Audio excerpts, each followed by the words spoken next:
74.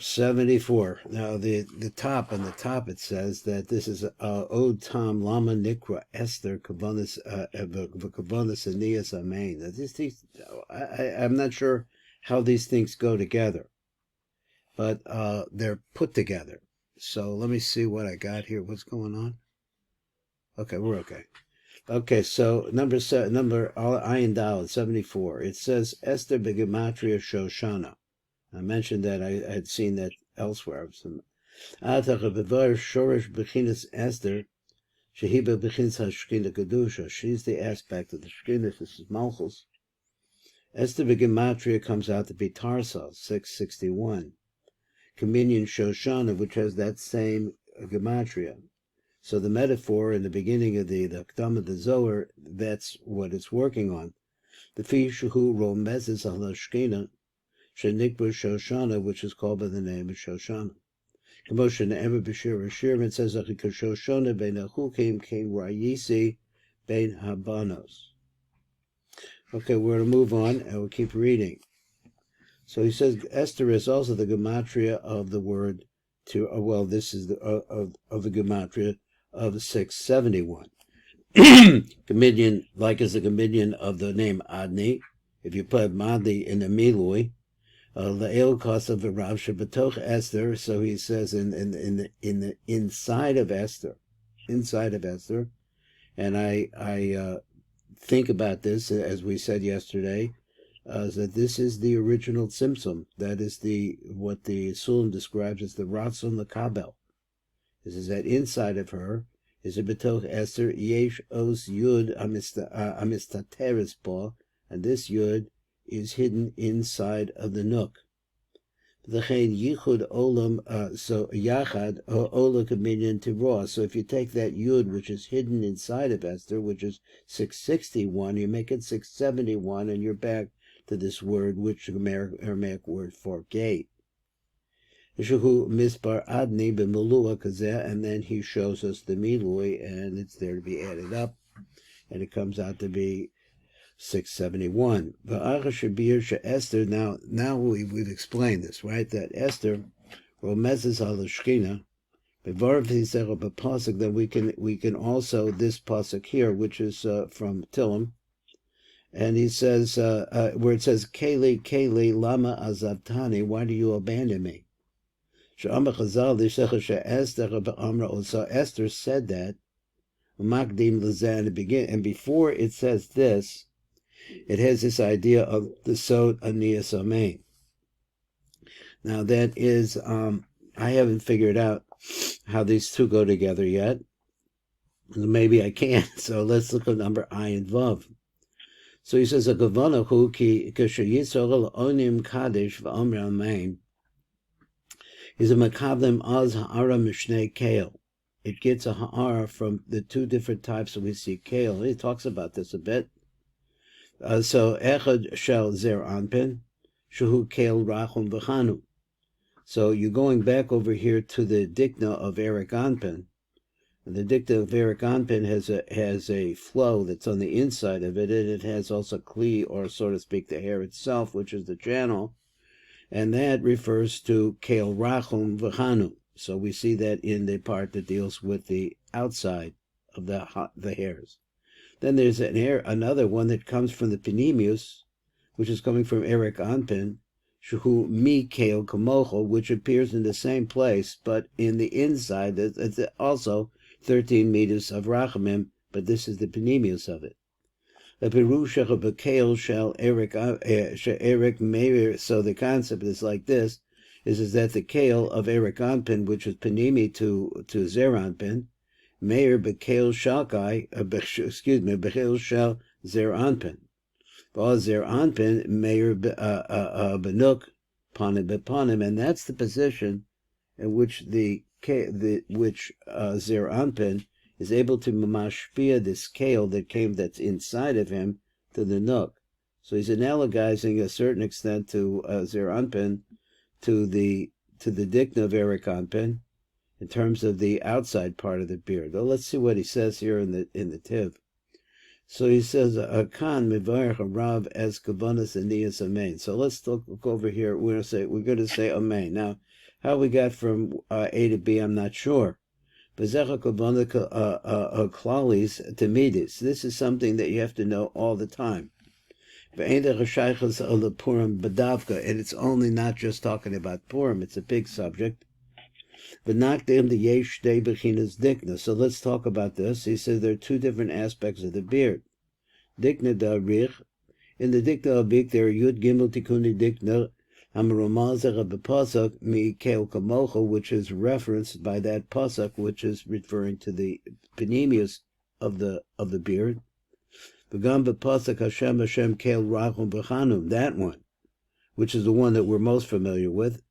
He says, etc. But Dikna Dezah, that goes with the Dikna of Zer Anpin. So now you're getting the concept here also that in the beard is going to be a DNA direction, let's say, so to speak, that the outside of that beard is going to touch Zer Anpin in some way, but it will contain within it the Mikael Kamocho idea, which is the Panemius from Eric Anpin. Am Yisrael Onim Amen Al Kadesh. So there puts over that when you say the word Amen, and they're saying Kadeshim all the time, so you're actually bringing that down through that name Kael. He says when you say Amen, the Amen is a Yichud. I guess you're going to say that in a minute. Just thinking it out, Amen is a yichud, and as a result of it, it produces shefa. One of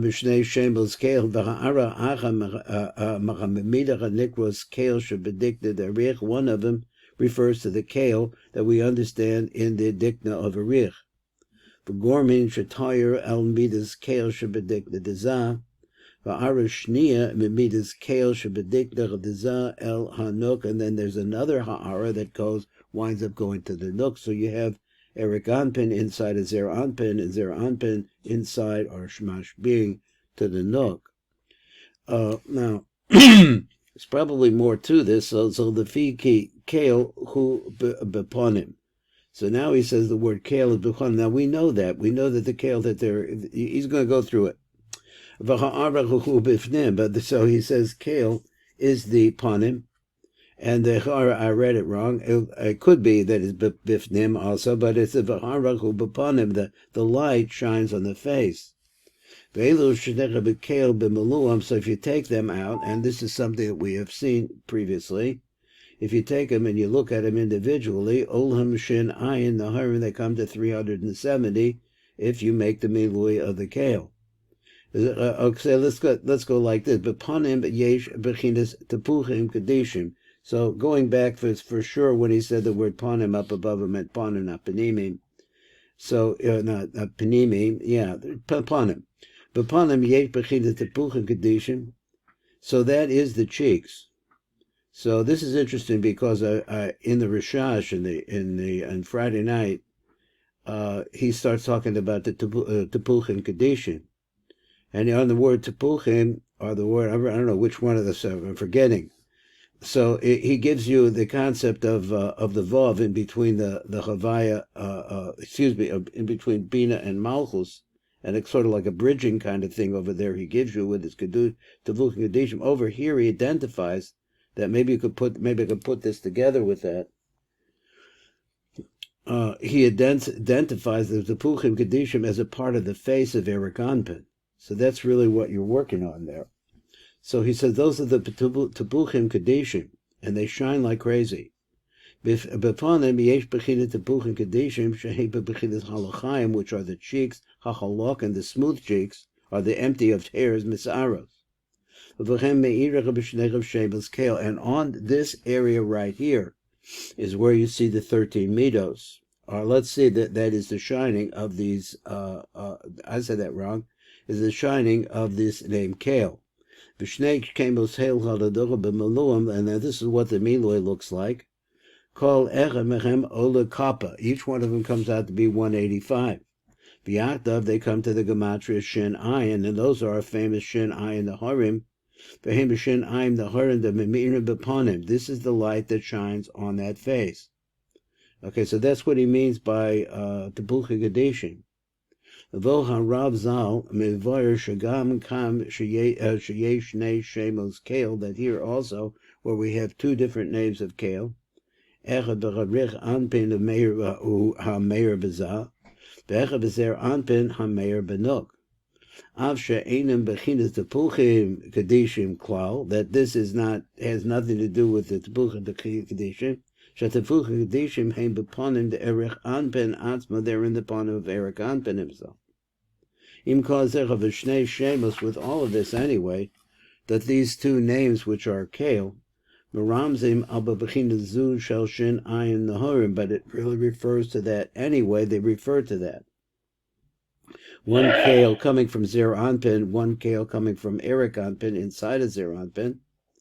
So he said, V'ha'arach ha'nizker hu be'iniyas amein. Now this ha'ara that we're talking about, when you say a name, there's a yichud there. V'lekach Amud David, alav v'shalom, maleh penechem kalom, that their faces were filled with shame. Now what is this talking about? Zu amein, and he says this is amein. So he can explain this. I'm not sure that I really have been able to see exactly how the metaphor works. So let's see. He said, "Ki ma'acha shehem lo he'ira ba'amein shnei kale." So since the fact that it does not light up the face with these two kales. Let me read it again. But the kale Omer David Olav Sham Malib and column. Who is he talking about? Zu, and this column that we're talking about is actually the word amein. Now, how is that? So since they're not saying, it sounds like they're not saying amein, and as a result of that, there are two lights of the name Kale that would be illuminated as a result of your saying these two. So echad shall are saying amein, echad shall arich ve'echad shall zer anpen, and that's the two that would not light up as a result of not saying amein. Below penehem columns, so their faces instead are going to be filled with shame. So because they don't want to receive this kale, which comes to the gematria 185, instead so that will be a shame on their faces. She'olagam came kafa imakola, which also comes kalon, is also the word kapa. Now that's a kind of a tricky little metaphor to work through, so let's see how the Tiv handles it. So now we see that these lights come as a result of saying the word amen. So amen, so main, like I said before, I'm thinking through this, is a yichud. Bikesh David Mahashem al osim she'ein onim amen v'gormen chisarim elu ha'aros. So we have such a situation where some people don't say amen, or some people even know that there is such a thing. So you're missing these two aros from Erech Anpin and from Zer Anpin. Malo penechem kolum. So this is a part I really didn't understand, and it's easy to see. This is that the Rosh Tevos spell the word amen. So the word itself has an amen, or the phrase itself, and I'm saying because it's contradictory. I mean, to me, it says that lo penechem kolum is shame, so their faces are full of shame. And they could have had, and there's some special meaning to what Rosh Sofi tables imply. I don't know what it is, but here's one of them. Here's a place where the Sofi tables tells you that it's actually talking about, there's amen in the word, in the phrase, mole penehem kolum. They should have been able to reveal it, but they didn't. Maybe that's what he means. I don't know. So midah keneged midah. So we have this midah keneged midah. He says these two. What is it? Al shehisruch v'dach v'ratza the kabbalah hamshech aras upon him, because this is the pshat that a person should have when. Well, so we'll read again. When he answers amen, he says midah keneged midah. What is that? Al shehisruch, because since the person eliminated or lacked V'lo ratza l'kabel l'hamshech, because you have to have a kavanah to realize that what you're doing is being able to be makabel, and then to be able to stream from there ha'aras upon the light of the face. The light of the face of these two kales. Ha'ar shnei shemos kale, from the ara that come to these two names kale. She called echad oda b'mamlu kafa, that each one of them comes to 125, which is the word ha'ola ima kolo kaminion kolon. So since he's not saying it, so then all you have left of it is really the Sofi Tevos. V'chein mali penechem kolon. So therefore their faces become full of that. Hashem. Now what is this? And she sought the Yavakshan, they sought your name, Hashem. Pirushki Shimchal. So this word Shimchal is what? Hucha Malchus Hashem Nikras Shem. It refers to Malchus, which is called, another name for Malchus is Shem. V'hu Adni v'chavavash olam amen. And this Shem, what's the Shem? The Shem is a shilab. I think that's what it sounds like he's saying. We'll see the Tev. He said, "V'hu adni v'havaya," that it's the shilab. The shev is the name is the shilab of these two names. She'olim amen, and because when you put them together, they make the word amen. Now he's trying to tell me something about this concept of amen. I was really steered by the last part where he talked about the Sofi Tevos of L'chein Mali Panehem Kolon. I guess it's what happens. Either your face is shining by you saying Amen and bringing this light onto yourself, so to speak, onto Zeranpin, so that he could shine it into the nook ultimately, or else you're just left with the leftovers, which is the Sofi Tevos. Maybe that's what Sofi Tevos means. I don't know. I'm trying to figure it out.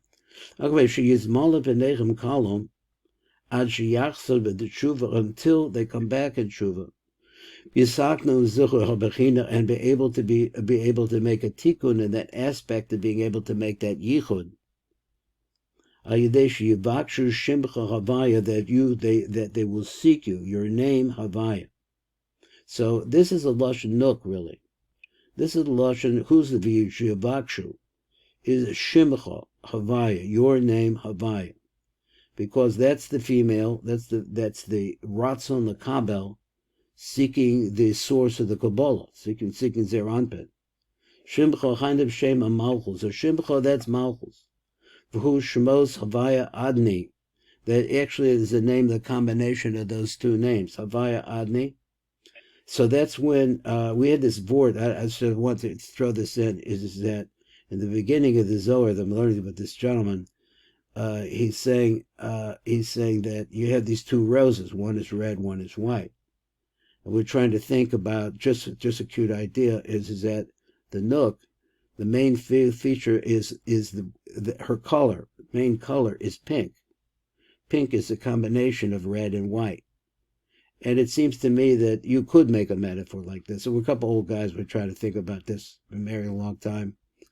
And we're trying to think about this, and it says that what the pink really represents is the desire for the white, which is the aspect of Zeranpin, the male aspect, to come into her, because she's the aspect of red. That's what the Zohar is saying over there.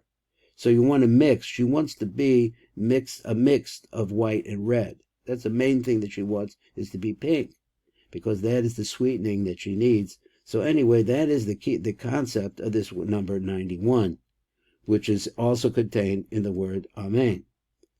Okay, so that's a drush over there. The Shem Adni, Nikra Shem, because the name Adni is called Shem. Veromas al Zivug, but it's really a reference to the Zivug of the Zun, which produces this, like I said, this pink color. Esther Malcha. Let's talk about her. Kasher love shecha big day Malchus, when she put on her, what would you say, her majestic wardrobe. I guess her queen clothes.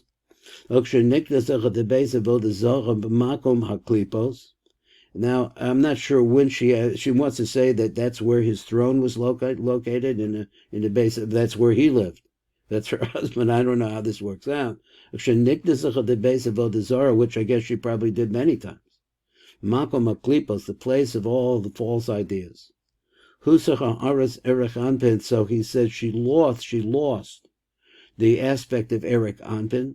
V'lo rak ha'ara zer anpin, and all she had left was the ara zer anpin, and he adds the Rav Ed she'im lo hoysel lo ha'ara afilu b'zer anpin. So if she didn't have that pink, that little shtickled pink there, hoysel shchorda v'lecha yerak rekas, she would be black and not greenish. Now he's not talking about the green, the idea of green over here. I don't think.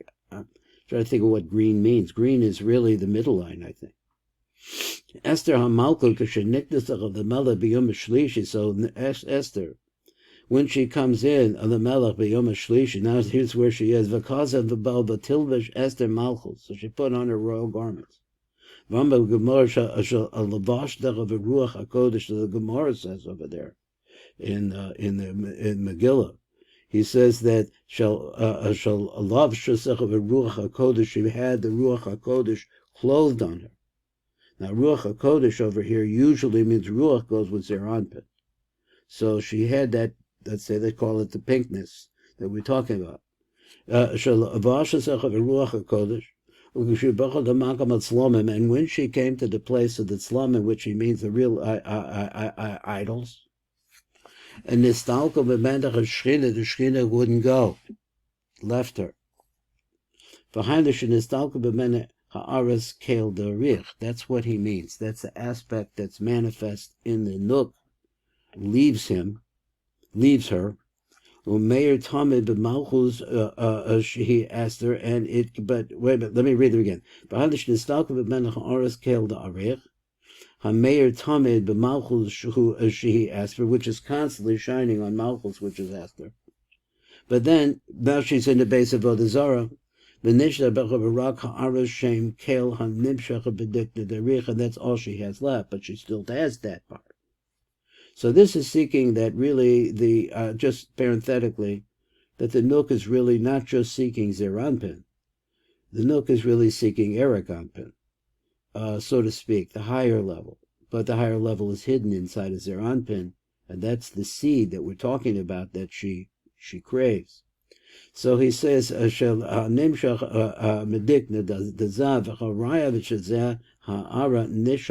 how do we know that it didn't also leave? The Amr Lazal, the rabbi says, Esther Yerak Rakos, she was greenish. So greenish, I think, is also a concept in the middle line. So she didn't have at least that. In other words, everything else got hidden from her. She would have been black like that. Because she wouldn't have any light at all. We're talking here Malchus. So there's a bigger idea going on here, but I can only get what this little bit I got. Pei Aleph. So number Pei Aleph says, so therefore she says that she's speaking to Erech Anpin. She's speaking to Penemius. Keili, Shuhu Shel Erech Arich, Lamah Azavtani, why did you leave me? Why did you go away from me? And then both of them do not shine onto her together. Vaz Saka Keili Keili. So then she cries out, my God, Lamah Azavtani. And we're talking about the Keili here now. He means to say, my kales.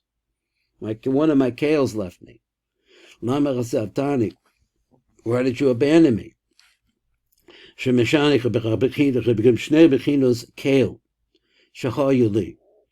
I had that. Lamah Azavtani, why'd you leave? Lashon Yachid, but he says that's Lashon Yachid, not that they, Lamah Azavtani is singular. Lashon Yachid. Shebechinas Keil Echad Erich Nistalik B'men, was only one part that left her.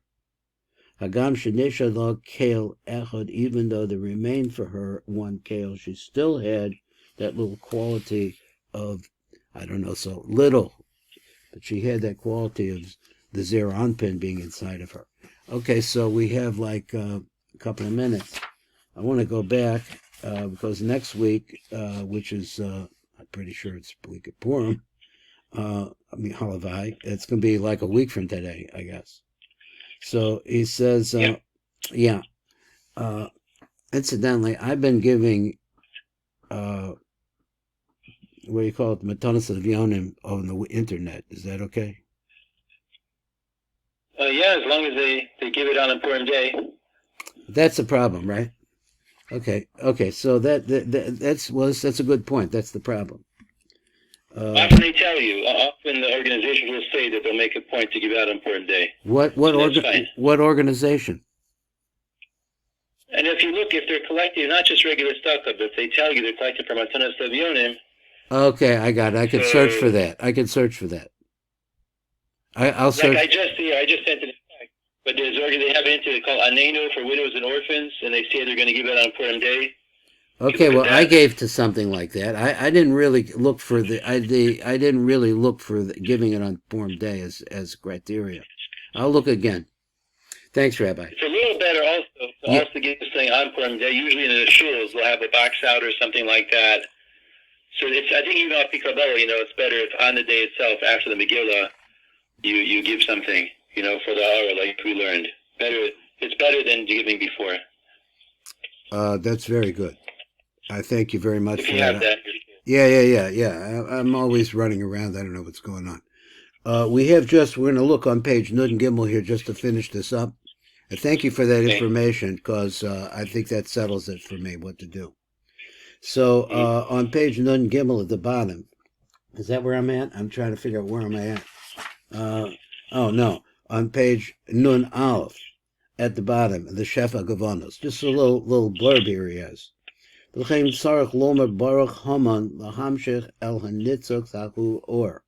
we talked about that. That's the reason we went through that. Where